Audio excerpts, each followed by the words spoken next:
ರಾಜ್ಯದಲ್ಲಿ 6ರಿಂದ 7 ಕೋಟಿ ಜನ ಇದ್ದು 3.5 ಕೋಟಿ ವಾಹನಗಳಿದೆ ಎನ್ನುವಂತಹ ಅಂಕಿಅಂಶವನ್ನು ಬಿಡುಗಡೆ ಮಾಡಲಾಗಿದೆ. ಬರೋಬ್ಬರಿ 3,49,18,689 ವಾಹನಗಳಿರುವುದು ಪತ್ತೆಯಾಗಿದೆ. ಇನ್ನು ಬೆಂಗಳೂರಿನಲ್ಲಿ ಒಂದೇ ಕಡೆ 1,25,00,000ಕ್ಕೂ ಹೆಚ್ಚು ವಾಹನಗಳಿವೆಯಂತೆ. ಇನ್ನು ನಿತ್ಯವೂ 2ಕ್ಕೂ ಅಧಿಕ ಹೊಸ ವಾಹನಗಳ ರಿಜಿಸ್ಟ್ರೇಷನ್ ಕೂಡ ಆಗ್ತಿದೆಯಂತೆ. ಯಾಕೆ ಬೆಂಗಳೂರಿನಲ್ಲಿ ಇಷ್ಟೊಂದು ಟ್ರಾಫಿಕ್ ಸಮಸ್ಯೆ ಆಗ್ತಾ ಇದೆ ಅಂದ್ರೆ ಅದಕ್ಕೆ ಉತ್ತರ ಇಲ್ಲೇ ಸಿಗುತ್ತೆ. ಯಾಕಂದ್ರೆ ಸುಮಾರು 1,25,00,000ದಷ್ಟು ವಾಹನಗಳು ಬೆಂಗಳೂರಿನಲ್ಲಿ ಒಂದೇ ಕಡೆ ಇದೆ. ಇವೆಲ್ಲವೂ ಕೂಡ ಬೆಂಗಳೂರಿನಲ್ಲೇ ಸಂಚರಿಸೋದ್ರಿಂದ ಟ್ರಾಫಿಕ್ ಜಾಮ್ ಆಗೋದು ಸಹಜ. ಇನ್ನು ಯಾವ ಯಾವ ವಾಹನಗಳು ಎಷ್ಟಿದೆ ಅನ್ನೋದನ್ನ ನೋಡ್ತಾ ಹೋಗೋದಾದ್ರೆ ದ್ವಿಚಕ್ರ ವಾಹನಗಳು 2,49,06,863 ಇವೆಯಂತೆ.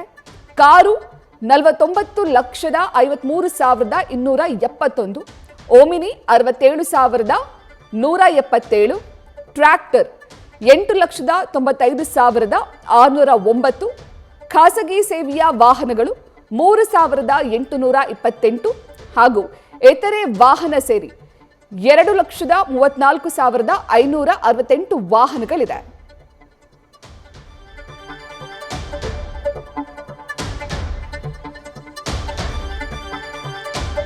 ಇನ್ನು ಒಟ್ಟು ಸಾರಿಗೇತರ ವಾಹನಗಳು 3,13,98,407 ಇದೆ. ಲಘು ಸರಕು ವಾಹನ 10,50,991. ಇನ್ನು ಬಸ್ಗಳು 2,40,818, ಕ್ಯಾಬ್ಗಳು 5,40,533 ಹಾಗೂ ಲಘು ಮೋಟಾರ್ ವಾಹನಗಳು 11,05,911 ವಾಹನಗಳಿವೆ. ಇನ್ನು ಬೆಂಗಳೂರಿನಲ್ಲಿ ನಾನಾಗಲೇ ಹೇಳಿದಾಗೆ ಸುಮಾರು 1,25,00,000 ವಾಹನಗಳಿದೆಯಂತೆ.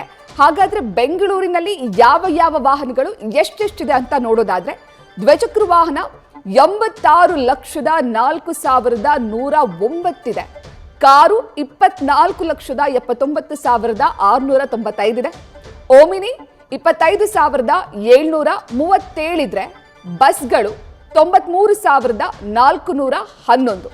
ಒಟ್ಟು ಸಾರಿಗೆ ವಾಹನ 2,03,994 ಇದ್ರೆ ಹಗುರ ಸರಕು ವಾಹನ 3,24,016 ಇದೆ. ಇನ್ನು ಟ್ಯಾಕ್ಸಿ ಅಥವಾ ಕ್ಯಾಬ್ ಅಂತ ಕನ್ಸಿಡರ್ ಮಾಡಿದ್ರೆ 2,90,646 ಇದೆ. ಲೈಟ್ ಪ್ಯಾಸೆಂಜರ್ ವಾಹನಗಳು 4,57,270. ಒಟ್ಟು ಬೆಂಗಳೂರಿನಲ್ಲಿ 1,25,94,899 ವಾಹನಗಳಿದೆ. ಹಾಗಾದ್ರೆ ರಾಜ್ಯದಲ್ಲಿ ಹಾಗೂ ಬೆಂಗಳೂರಿನಲ್ಲಿ ವಾಹನಗಳು ಇಷ್ಟೊಂದು ಸಂಖ್ಯೆಯಲ್ಲಿ ಹೆಚ್ಚಾಗ್ತಿರೋದು ಯಾಕೆ ಅನ್ನೋದನ್ನ ಗಮನಿಸ್ತಾ ಹೋಗೋದಾದ್ರೆ ಬೆಂಗಳೂರಿಗೆ ಬರ್ತಿರುವಂತಹ ಜನರ ಸಂಖ್ಯೆಯಲ್ಲಿ ಹೆಚ್ಚಳವಾಗ್ತಾ ಇದೆ. ಕೆಲಸವನ್ನ ಅರಸಿ ಬೆಂಗಳೂರಿಗೆ ಬೇರೆ ಬೇರೆ ರಾಜ್ಯಗಳಿಂದ ಬೇರೆ ಬೇರೆ ದೇಶಗಳಿಂದ ಜನರು ಇಲ್ಲಿ ಬರ್ತಿದ್ದಾರೆ. ಇನ್ನು ಕೆಲ ಏರಿಯಾಗಳಲ್ಲಿ ಈಗಲೂ ಕೂಡ ಸರಿಯಾಗಿ ಬಸ್ ವ್ಯವಸ್ಥೆ ಇಲ್ಲ.